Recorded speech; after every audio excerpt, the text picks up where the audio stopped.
something essential or streamlined, important to moving that I have done each time I've moved, and I have forgotten to include on this channel, or did not think of including on this channel until now.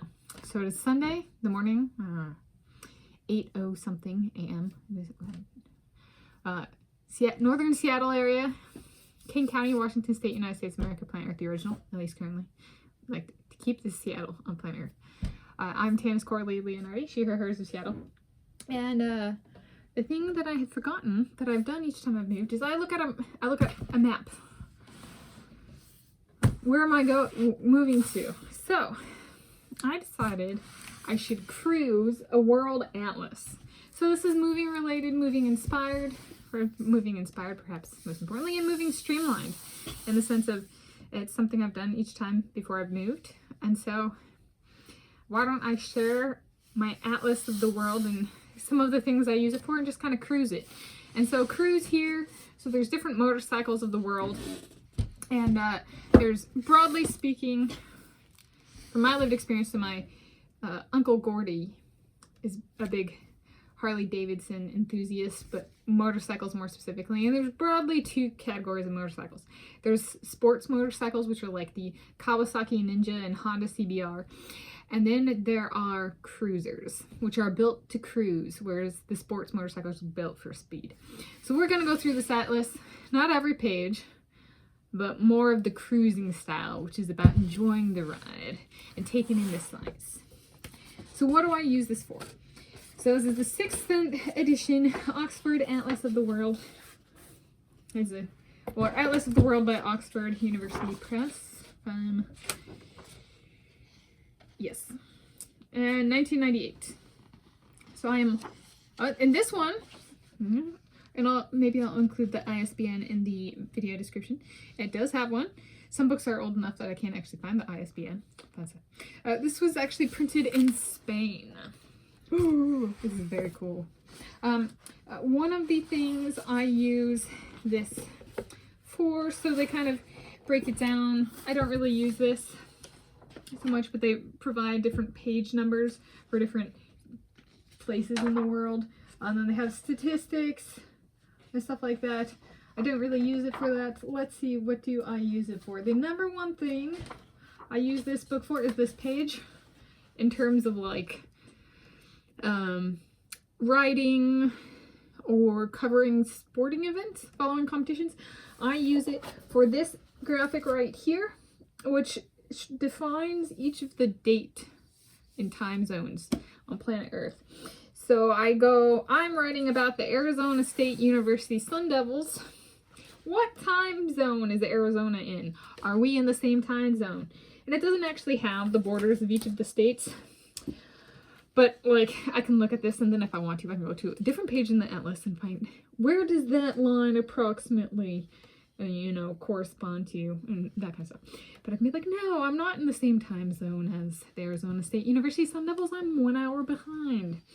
And so this is actually how I check when I'm writing or viewing and stuff like that. When do I tune in? Get out. Don't look it up online. I calculate from this is what I've been doing, at least recently. Good old, can I remember? Okay, so that's cruise. And then it goes into stuff about the Earth, like people, environment, population. I'm not showing everything because this is a work, right? And it's not my work. So cruising, and I said I want to go through every page. So let's go through the next city maps. And then it lists the different cities that have maps. I do not use that. Yes, I do not. Have I looked at any? Possibly Budapest in relation to moving to Hungary. Paris have been kind of like, meh.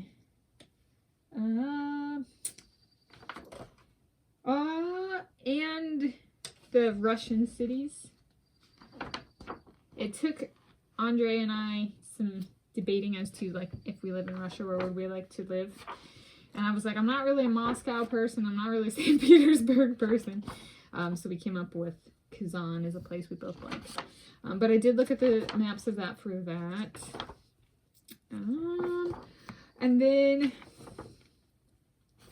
it has this kind of stuff with coordinates. I use more than this if I'm looking for a specific city. They have like 100 and some pages of cities at the back.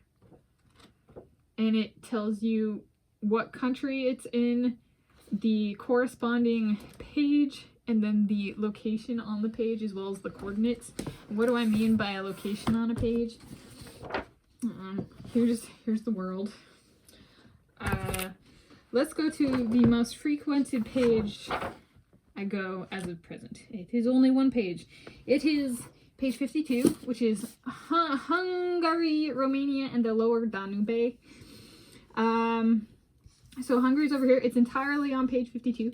But if I'm looking for example Debrecen, it is in the back of the book listed as C6. So there's B, C, D, E, F, G, and there are lines for each of the letters, and then there are lines vertically for each of the numbers. So Debrecen in Hungary in this atlas is in C6. So if I have not seen Debrecen on a map before, I can go, where's C? Where's 6? And it's in that space. And Debrecen's right there. So yes, and then we have Zega down here. We have Kaposvar over here, Szombathely over here, and Budapest over here. So this is one I've been looking at. I've been picking or choosing like where would I want to live, what kind of feels right, what feels like home, like heart picks. I've not actually, the map is not how I've chosen the cities. I've gone with my heart and how I feel about them. I've heard of them all before, you know, before looking at the map and have a feel for each of them and stuff like that. I have enjoyed some of the maps of Russia and stuff in terms of, well, if air travel has been ixnayed from Russia to other places, how would we get to and from our home in Kazan? So I've actually like looked out how would we get there. And let's see if we have, if I can show you, was that what we fly to Kazakhstan and then take a car or a train to Kazan, which is possible because air travel like to and from Russia, but not within Russia, but just there's that reality check. Yeah. Anyway, so that was a mind warping process. And so like, let me look through each of my things and see if I could figure out how could we actually make it home. So here's Russia, and here's Kazakhstan, neighbors to the south. And so flying to Oral, the name of the city is Oral, O-R-A-L, and take a car or a train. And then or a boat, I have to take a ferry up the river.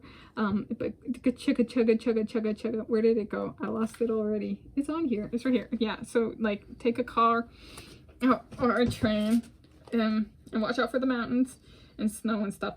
And then go to the river and take a chugga. I lost it again. Where'd it go, you guys? Okay, chugga. And there's Kazan.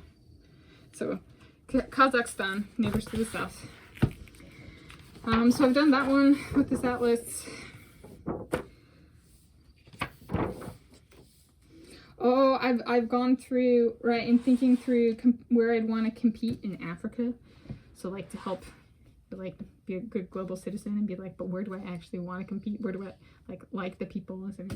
Nigeria, right? Nigeria has a coast, right? It's not a landlocked country. And then being like, Lagos is in the country. Yes, so Lagos is a port city in Nigeria.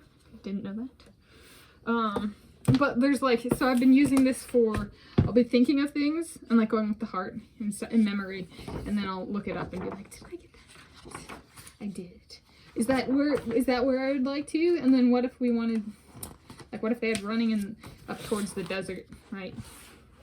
Nigeria has that as an option as well, at least geographically. All right. Help contribute how we can with the growth.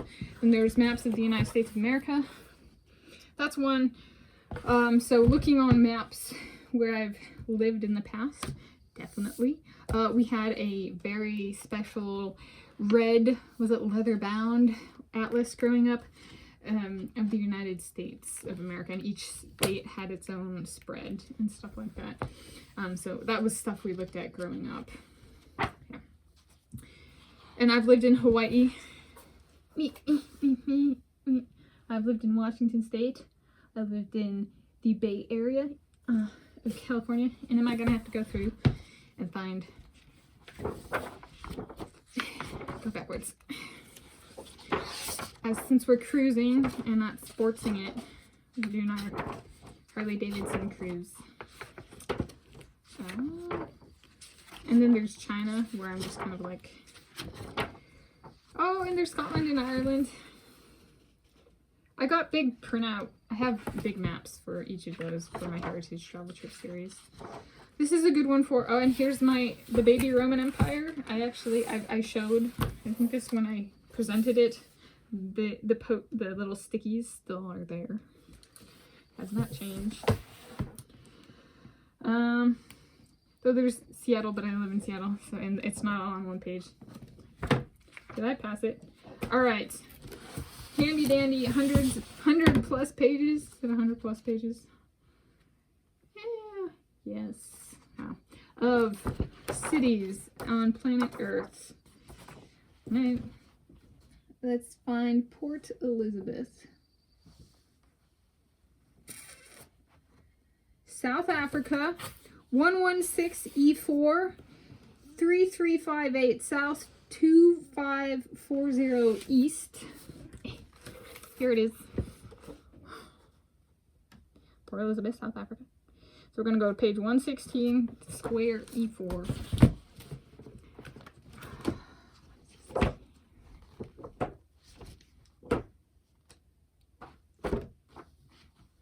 I lived E4. There's Port Elizabeth, South Africa. There. It's the only, is it true? Yeah, it's the only place where I've lived on the East Coast. But it's kind of like south and east, which is kind of like Honolulu. So, yeah. So maybe not. But there we go. I've lived on a rock in the middle of the Pacific Ocean. I've lived in Africa, and I've lived in North America thus far. But this is helpful in thinking through the, or not, I mean, thinking through, right?